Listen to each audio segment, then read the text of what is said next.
Today, we are going to discuss one important point, success formula. విల్లు వంగితేనే బాణం అనేది ముందుకెళ్తుంది, ఒళ్ళు వంచితేనే మన జీవితం అనేది సక్సెస్ఫుల్గా ముందుకెళ్తుంది.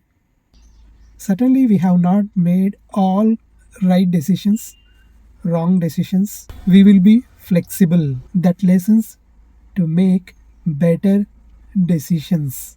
So, my dear friend, wake up and take control of your life. Everything is learning experiences. Have a nice day.